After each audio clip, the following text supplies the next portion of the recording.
Today on Quest, singer-songwriter Natalie Dean.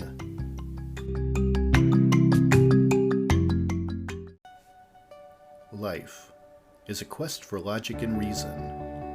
It is a quest to find balance between science and faith. Life is a quest for knowledge and understanding. But most importantly, it's a quest for personal discovery.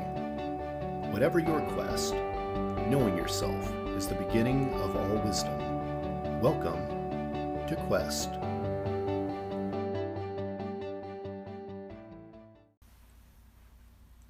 Hello everyone, I'm your host, Todd Fischer, and this is Quest. For those of you that might be new listeners, let me tell you a little about me. I'm the founder of Metacortex and the author of the best-selling book, Metacortex, The Grand Design. I'm a philosopher, a theorist, a metaphysicist. I'm a perpetual pupil of theology, and I'm an expert in comparative religious study. I've also extensively researched the mind-body connection, anatomy, and physiology. I documented over 300 case studies while researching my book, all from a scientific perspective, with cases that ranged from near-death and out-of-body experiences to possession to past life experiences, as well as the metaphysical, the paranormal, and other unexplained cases of a spiritual nature. This podcast will bring you some of those astonishing stories, and in some cases by the people that actually lived them. From time to time, I'll be talking about important, perhaps even controversial issues from both spiritual and scientific points of view. The world we live in is ever-changing, and there's often a conflict between spirituality and science. And I wanted to bring you this podcast to balance that equation. It will show you how we know what we know. And there's still so much we don't know. For me, curiosity is part of what makes us human. It's the joy of discovery. It's what drives us. It's our quest.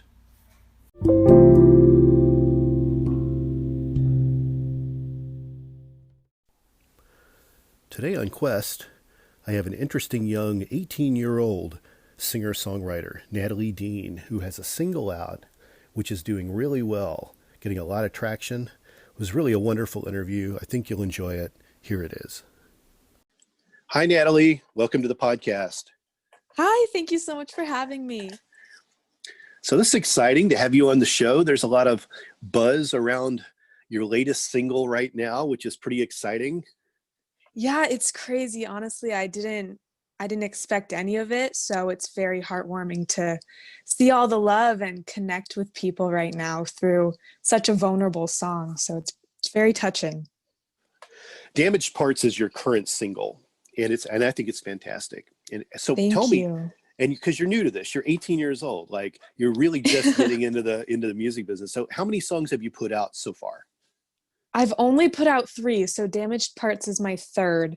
I've spent the past 2 years, though, in and out of the studio recording and tracking so many demos. But I mean, I'm such a perfectionist. I never feel like a song's really done.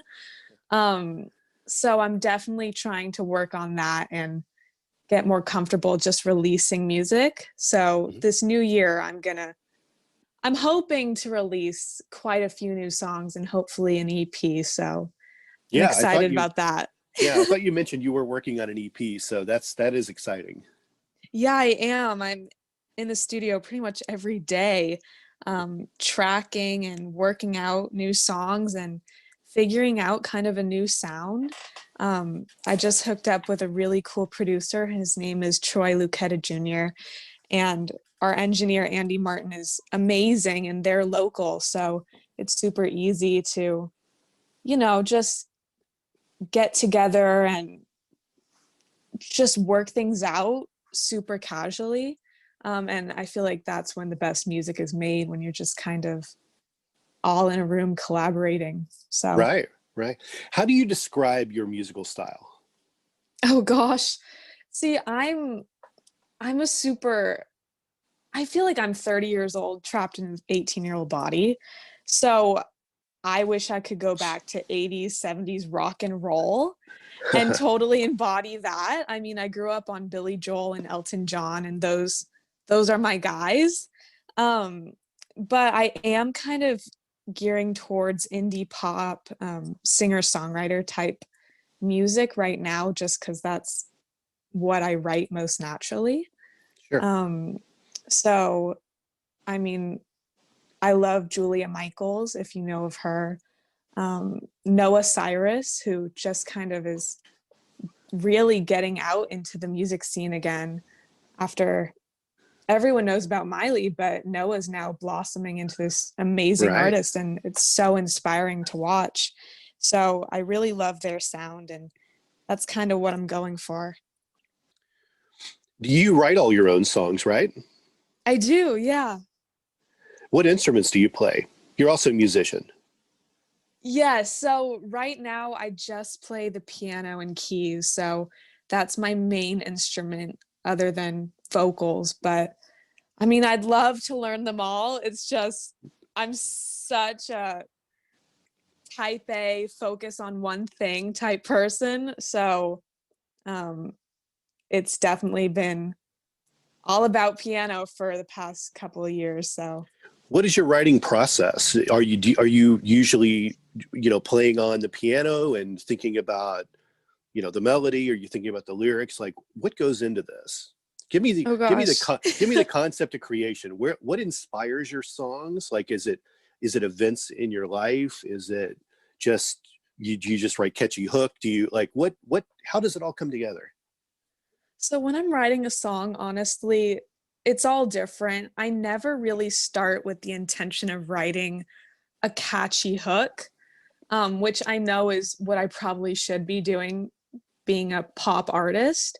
Um, but my writing really comes from personal experience. And, if I'm feeling something or if I'm sad, if I'm overjoyed, if I'm just kind of not understanding life at the moment, I have to write a song about it. Um, so usually I'll just sit down at my keyboard and I'll have a thought or kind of a direction that I want to go in. It's not always the melody first. Usually it is the words first. I do believe that the message in a song is most important. Um, Sure. Top 40 radio would definitely argue with that, but I do think that it's a songwriter's job to tell a story and focus on that rather than writing the best melody of all time, but of course that's important too. So Right. it's all a balance, but yeah, it's just kind of always me and my keyboard and hashing that out in my bedroom. Well, tell me about Damaged Parts. You said that's a really personal song to you. Can you talk about what that's about? Totally. So that song is a pretty raw song. It's about my relationship with my dad. He has struggled with alcohol abuse, and it's kind of me looking back on my childhood and understanding both sides of that story. Growing up in a Yeah. house of, mental illness, it's hard to see the world through a glass half full type of view all the time because you're kind of Sure. stuck in this dark space. So it's kind of me bringing that to light and just sharing that side of myself with people, because I do think that as an artist, you should be super open with your listeners and give them something to connect to. And I think that our darkest stories are what bring us together. That's true. That's true. Yeah, I'm a writer myself, and most of the time I write long form. I'll write books or screenplays, things like that. And when I found myself writing music, it's particularly lyrics, they're usually super personal things where Mm-hmm. a screenplay might involve people I've met through the years. There might be kind of versions of people I've known throughout my life that are in them. It's never really any kind of biographical thing. But a song is always something deeply personal. It's short Mm-hmm. and it's all kind of concentrated into that. Whether it's the music or it's the lyrics, it's usually something that has been very personal to me. Although I never really went into music, I did like to write lyrics. I did like to do things like that, and that was kind of my approach to it. I'm wondering how young were you when you started getting into music? Oh gosh, I mean, I started singing right when I was old enough to understand the words of, Disney movies. So I've been singing all my life, but I really started when I was probably 11. My mom put me in voice lessons, and that was kind of my therapy.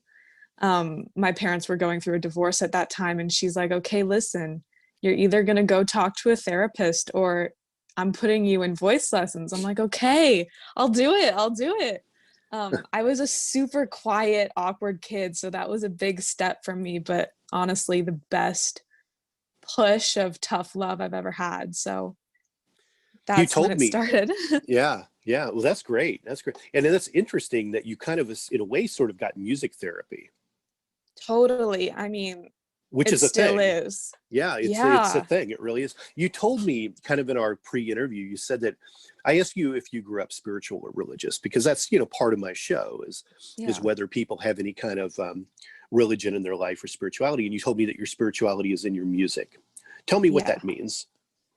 So I didn't grow up in a house of worship. We didn't go to church. Our life was so dysfunctional that just kind of wasn't in our cards at the time. So music was something that I could really do on my own, and I knew it. I was comfortable with it, and it became this outlet that really just embraced me when I couldn't handle the weight of the world. Um, so I really found that comfort and what everyone feels in church and worship, I felt that through music. So, like, I mean, so many songwriters have said music is their church, and it's true. So, that really is what it means to me. You can make it your own, and so it always stays with you. You're never going to lose music. Sure. Um, so, I mean, I'm not spiritual in the conventional way, but I am in the way of connecting with people through. I mean, I feel like music is the most universal language we have, Yeah, and you don't have to speak English or any other language to understand the emotion in a song. So it's true. um, yeah. You are connected to something there for sure. So are you in San Francisco area? Is that where you grew up? I am, yeah, East Yeah. Bay. What's the music scene like there?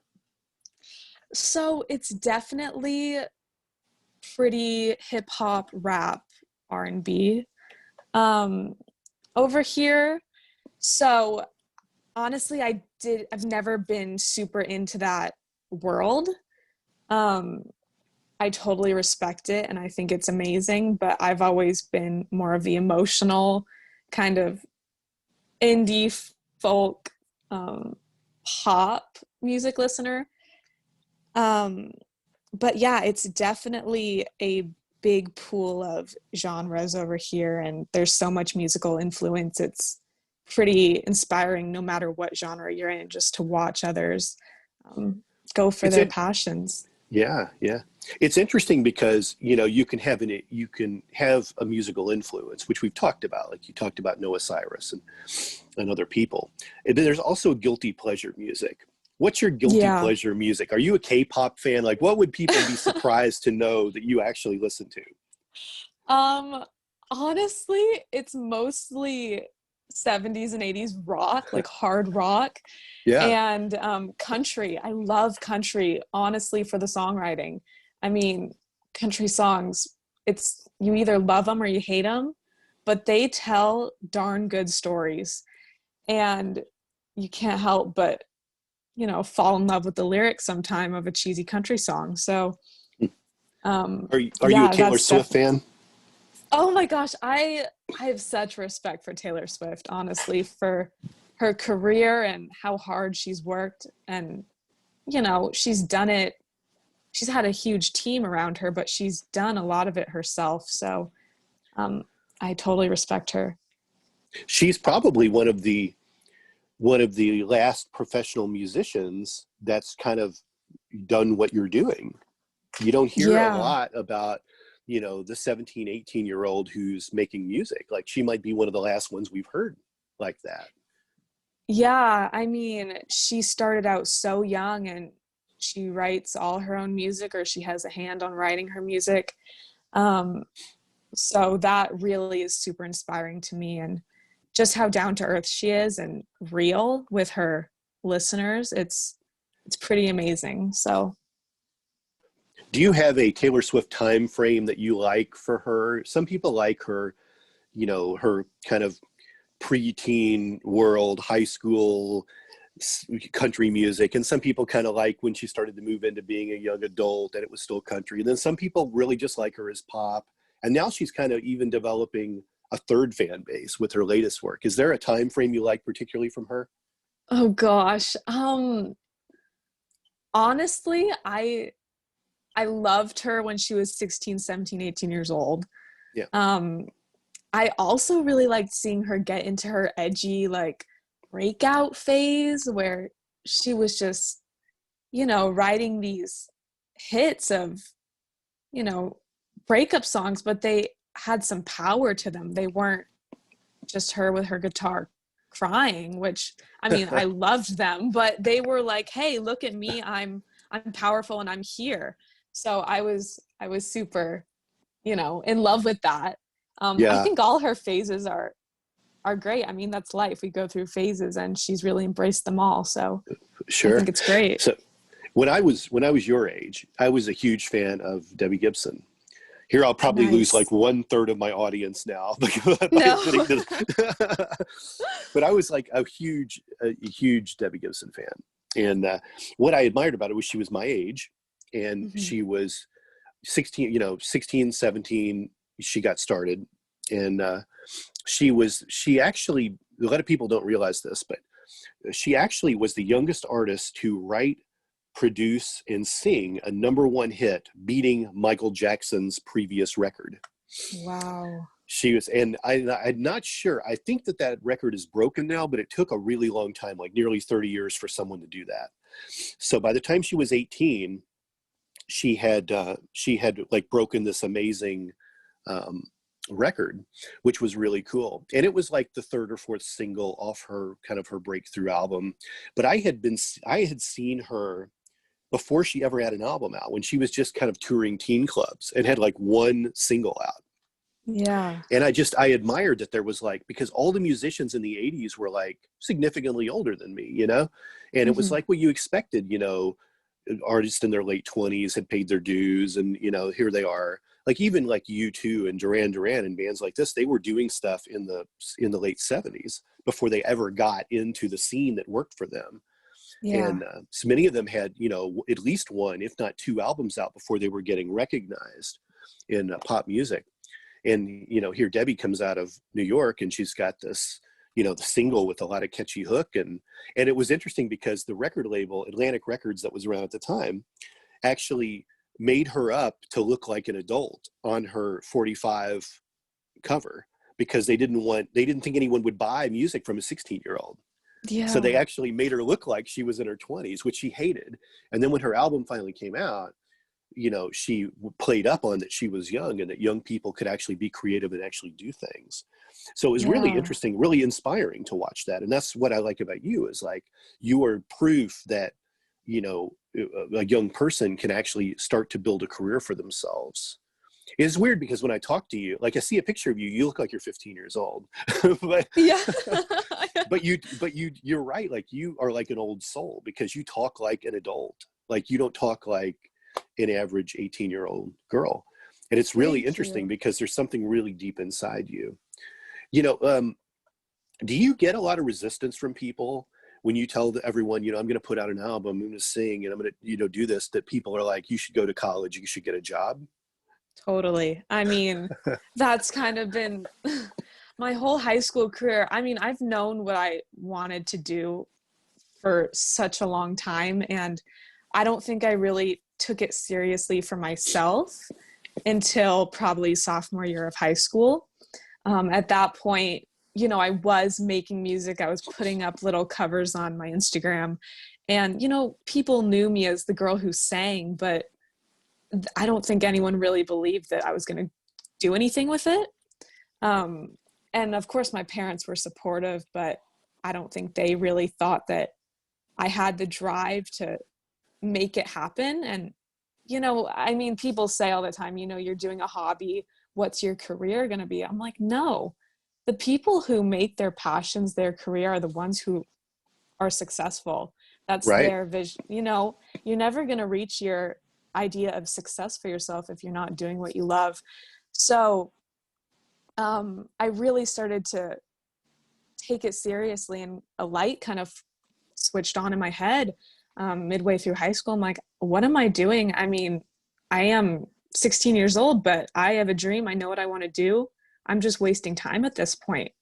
I mean, it's a big goal, but I want to have a Grammy when I'm 25, you know? I don't want to get Yeah. started when I'm that age. So, yeah, I mean, my high school career was a little different. I left my public school junior year, the beginning of junior year, and I did independent study, which was the best choice I've ever made.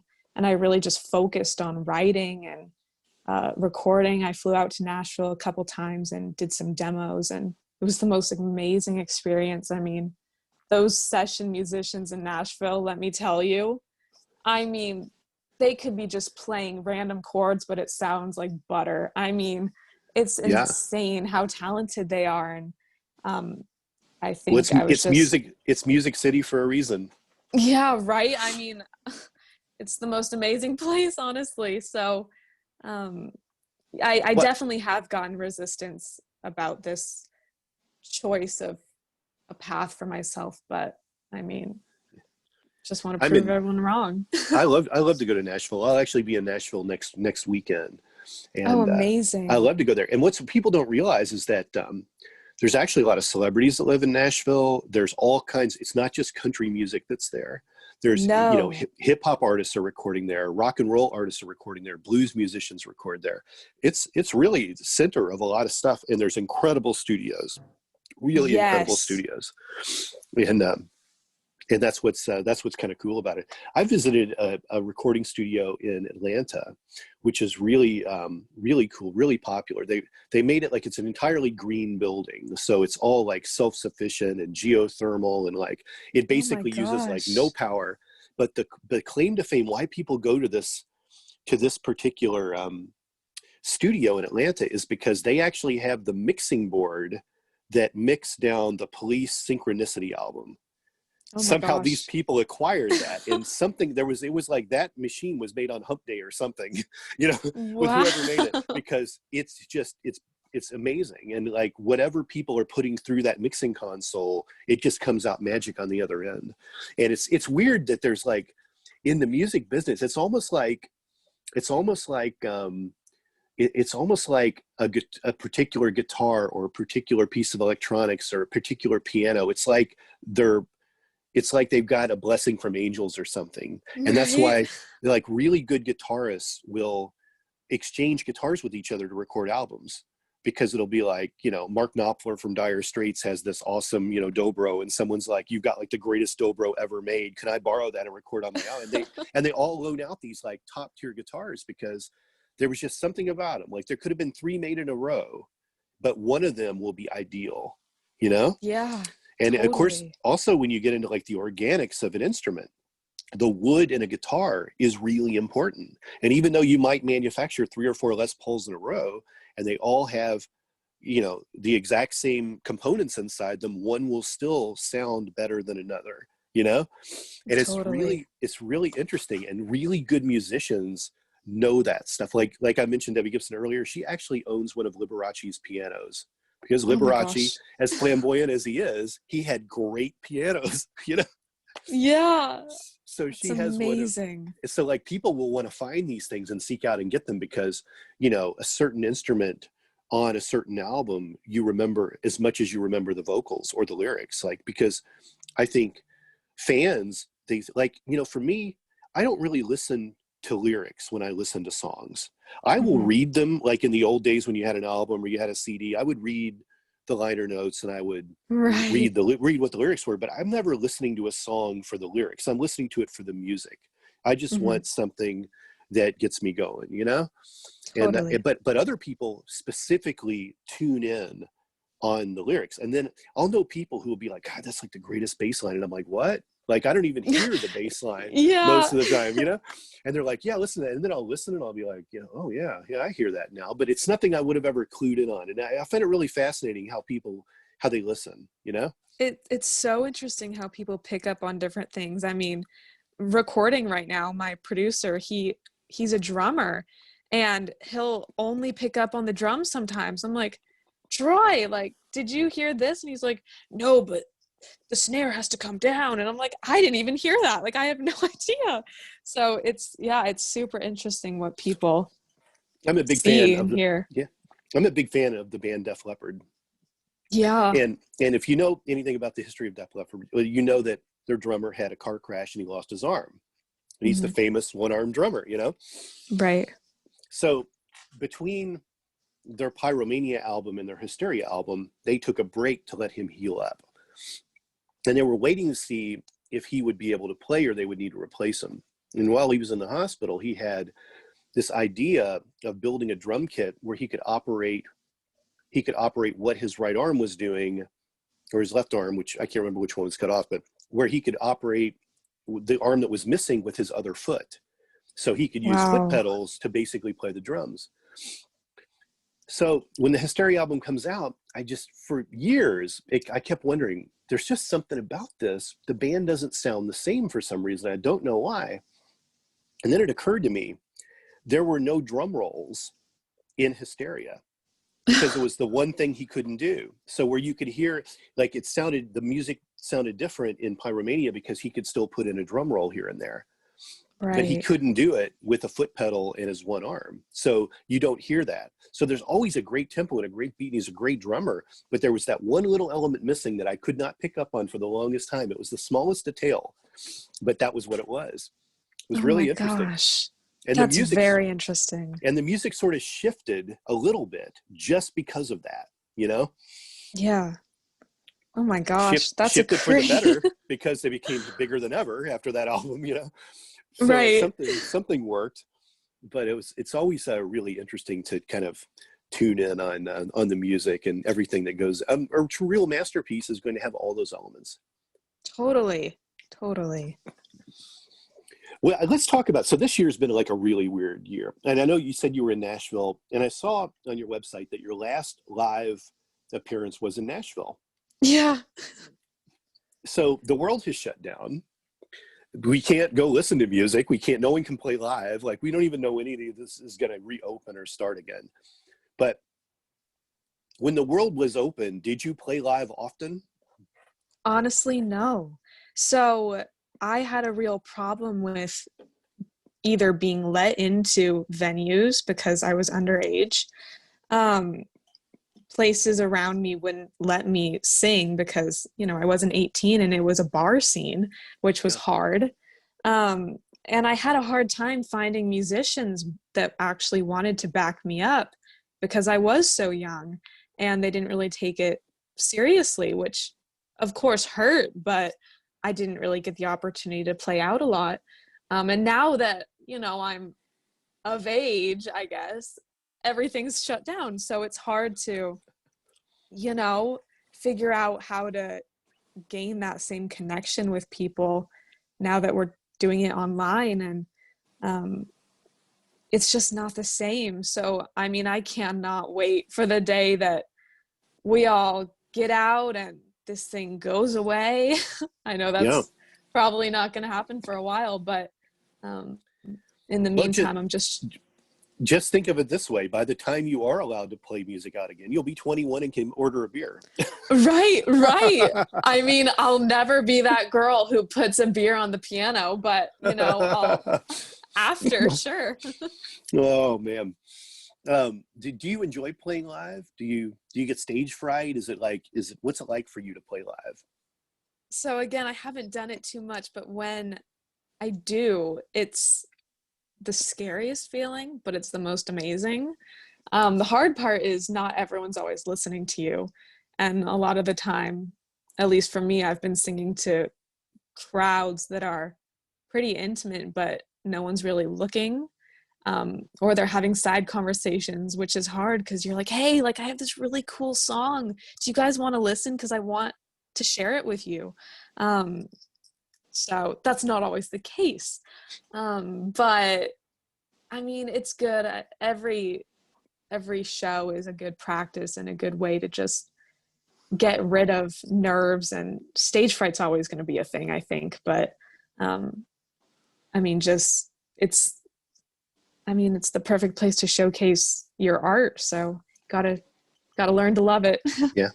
What do you think the future of live music is? Do you suspect everything will be shut down into next year? I mean, I look back at videos of, big shows and big concerts and all these people crammed in a space. It's almost unfathomable to think that could happen again.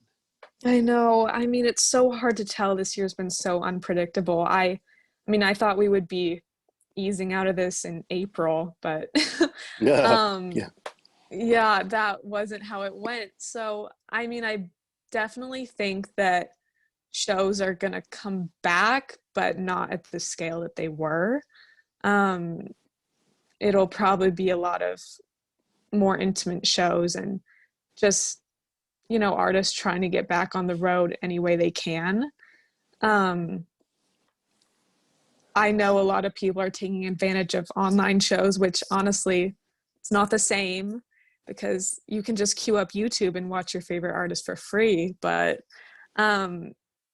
yeah, honestly, I don't know. I wish I knew how to answer that. I hope they come back. But There was this podcast may not come out for a couple of weeks, but pretty much at the time we're recording this, one of the big kind of union associations that a lot of the music venues from city to city are part of made a statement that said that, it's pretty much inevitable that mid-size and small concert venues will probably close up for good. mm-hmm. And they said that this is one of those things where those were the first venues to close down earlier in the year, and they'll be the last ones to open back up. And that because of that lapse in time, a lot of these venues won't be able to survive. So the ones that will survive will be the giant Mercedes-Benz arenas, in Atlanta, and like all the major places, because a lot of these places are actually subsidized by the state government or by bonds and things mm-hmm. like that. So, so they can even afford to lose some sponsors and still be able to survive. So what's going to really hurt, I think, the music industry is going to be these mid-size and small venues just closing their doors permanently. And the economy has suffered just like so badly that, a lot of these places aren't going to be able to make it, which is unfortunate. That breaks my heart because I've seen the best shows of my life and had the best experiences being in, those small intimate venues when you really get to see the artists and connect with them and they see you. And I mean, that experience just doesn't happen in a huge arena. So, I mean, gosh, I hope they come back in the near future, but it's so sad that this is how I agree with what you're them. saying too, because like I saw Tom Petty in like a mid-sized venue, which was like incredible to really enjoy his style of rock concert. I wouldn't have enjoyed it as much in an enormous arena, but mm-hmm. I do like watching Def Leppard in an enormous arena. Right, I don't need to have, because it's all so big. It's just made for that feel. Like I can't imagine seeing Metallica in a small venue. It would just be too weird. Yes. For me, That would be really weird. You'd be like, you guys are blowing my ears out. I know. It would be like, this doesn't seem right for some reason, It's like yeah. But I did see U2 in a large arena a couple of years ago, and it was fun. Although I was down in the pit, like I was right next to the stage, like I could see everyone's faces. Bono's like 4 feet from me, but but their show was built in a way in which it could cater to a big arena, but it also made everything feel small and intimate because their video display was so impressive. And it just really made everything feel smaller because of how the video display was. And it was really well done how they did it. You still felt like you were near them, even if you were far away. That's and amazing. and their stage the way it was, and how they could walk across the floor, and there would be another mini stage, and they would, they gave everyone an opportunity to really be close to them, which was neat. I wish I would have seen U2 early on when I was younger in their prime, because Bono's voice is kind of blown out a little bit now, and his voice was just so perfect and pure, and it would have been nice to kind of see them in their prime, but it was still great to see them perform. I mean, they're one of the biggest bands in the world still. Wow, that's incredible. Oh my gosh. Yeah. Well, I've this has been a pleasure. I could talk about music all day long. Music's one of my first loves. Oh, and me too. I never really got to pursue it like I wanted to. Totally. So I still dabble with things on occasion, but it's always inspiring to me to have a good musician to talk to. And I was so happy that you're actually the first musician that I've brought onto my podcast. So really? Oh my yeah, gosh. Thank you so much. I've had my eye on a lot of people, but I was like, man, I'm going to go ahead and just reach her and see if she'll talk to me, because something just really incredible about your music and your talent and you. So thank you. I mean, I'll talk music with you any day, anytime. Totally. Where can people find you out there on the interwebs right now? Oh, do you have a gosh. .com? You're on social media. I know that. I do. So I'm NatalieDeanOfficial.com. And then my main social media right now is Instagram, which is _Natalie Dean. And then for music, I mean, just anywhere you can stream music, it's just Natalie Dean. So yeah, I mean, I'd love to connect with anyone who's listening and share music and talk, anything. You're on YouTube and Twitter and Facebook and all that too, right? Yes. Yeah, you're pretty much on everything. Totally. And is your music on Spotify? It is, yeah. Okay, good. My podcast comes out on Spotify, and Spotify produces the episodes. So it's always good when your music is on Spotify. Awesome. I might Very actually be cool. able to play a clip of it in the show, because your music's on Spotify. They're like real touchy about if I include music in the show, if it's only on Apple. Sometimes, oh gosh, they get won't. sad. They won't let it. But anyways, it's been a pleasure talking to you, and definitely with the next single, come back and let's talk again. I'd love to. Thank you so much. This has been amazing. All right. Thanks for coming out today, Natalie. I appreciate it. Of course. Thank you. Bye-bye.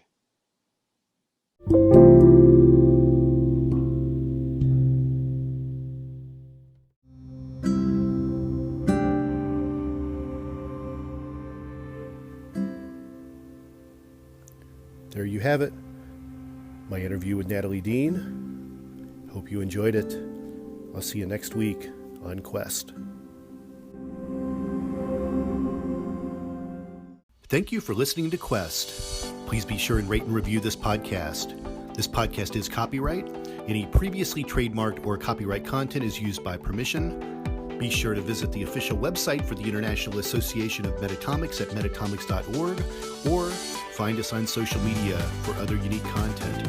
And make sure to pick up a copy of the book that started a spiritual revolution, Metatomics, The Grand Design, available for sale online and at most major bookstores. Thanks for listening.